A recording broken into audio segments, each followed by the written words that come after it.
What's up, guys? It's your boy Vince again. I know it's been a while. I've been really busy grinding and everything like that, but I can't forget about you guys. So today's video, I'm with my boy Max. He's holding the camera right now. So we was just talking about like what do we need to do to really start getting like more sales and like really start really engaging with our audience and everything like that online and just like a whole sales aspect. And I was really thinking about it, and like we really need to go into the psychology of the sale, like what's going on in the mind of people before setting it up into going into a sale. Why would they buy from you? So basically, so today we came across the 8 cognitive biases of marketing. So basically, I wrote down a couple of things I found from this site. It really is like really useful, and it really it really opened up our eyes. So like we were just talking for like an hour or two or so just about this, and we're like, yo, might as well just record, right? So basically, so number one is the loss aversion, right?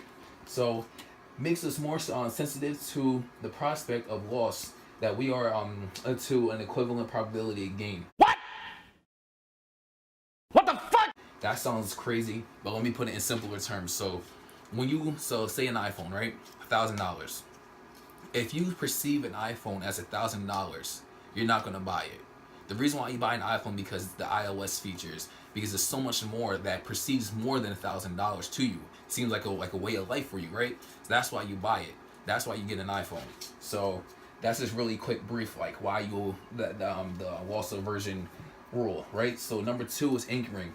Anchoring is inspires the mind to latch on the key numbers of concepts it's exposed to and uses them as a jump off points for future evaluations, calculations, and assumptions. So that means, so basically, if you see an item, say there's like two, say you have like 2 waters, right? This water in my hand, this hand is like $1. This one's worth $5. So automatically, you seeing the one that's worth $5, you automatically perceive it as more valuable just because of the price difference. So that's what that basically is. So 3 is self-explanatory. Bandwagon effect. Self-explanatory. I wrote self-explanatory because you already know whenever it say like there's the Warriors, or like say there's like another team, or like say there's like something that everyone's doing. Like don't you guys remember a couple months ago when everyone was posting a pic of the bikini because they were posting, I forgot the name of the company. Matter of fact, Sunny Go Clothing. I think that's the name. Doesn't really matter, but everybody that day was posting that in their feed. It's still recording? Really? Yeah. All right. I'm sorry, Max gave me a face, so I'm like, oh shoot, did this stop recording?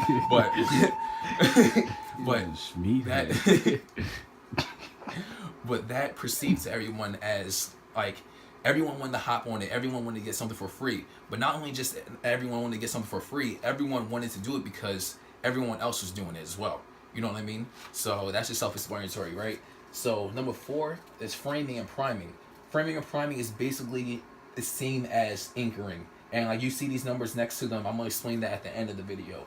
So framing and priming is basically like anchoring, but instead you're using like keywords and phrases to get people. So for instance, so influenced by words or phrases that they've seen before. So for instance, hero. If you see someone perceived as a hero, so say if like, oh, Vincent the hero of the village or something like that, right? But you know how you just felt like me saying hero. Now if I said Vincent the villain of the village, you have like another sense of like how that felt instantly. So that like kind of like you want to have like another like the language they already used to resonate in their head, key terms that they already know to relate to the product or the service that you're trying to give to them. So that's 4. Number 5 is in-group favoritism. So the tendency for people to prioritize products or ideas that are popular with the group they're aligned themselves with. So basically, so the rule is that I learned this from Todd Lopez today. The rule is that more than like someone's more than likely to buy something if 2 of their friends or 2 people that they're closely like aligned with on a daily basis that they have it. So for instance, like with Apple. Like a lot of people have Apple. A lot of people have Apple products because their friends or like their family, it's all around them. People buy it. Like people that they're associated with buy it. So you know what I mean? So that's pretty self-explanatory. So number 6 is confirmation bias. Tendency for us to seek out or increase our perceived value of information that already falls in line with our beliefs. So basically, something you already know prior into going into a purchase or buying something. So say for instance, water, right? So so you already know prior that, say if like, oh, water saves lives or something like that. Like water will save your life if you drink more water. So if someone says on their water, say like Poland Spring, this water will save your life or like increase your lifespan. You already know that in your head. I'm just saying like a really brief example. So when you already position that to the people that water will save their lives, and they already know that, they will obviously buy in. So that's confirmation bias.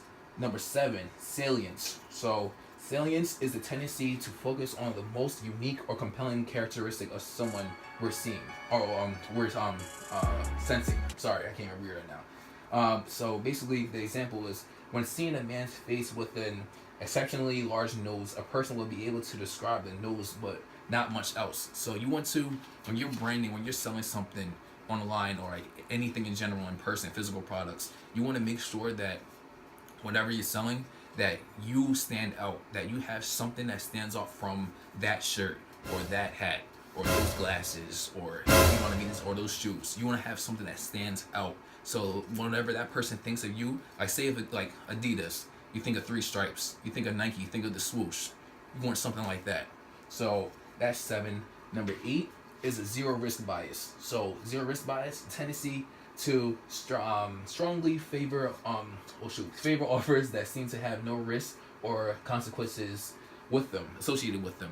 That's self-explanatory. So like money back guarantees, free risk trials. So that really like gives you like a sigh of like relief whenever you want to go into a purchase. If you already know that, hey, there's a 60 money back guarantee, or that there's a 30-day money back guarantee, or that you know that going into something that is not going to be risky in the long run, that you could obviously not get ripped off from doing that. So with that being said, guys, these are the 8 cognitive biases of marketing. We just want to really go through that really quick because we felt like that this was worth like some good value to you guys, and me and Max didn't want to keep it to ourselves. Like this is like some really good things that you guys really need to know about, like the psychology and sales. I keep stuttering, don't mind that.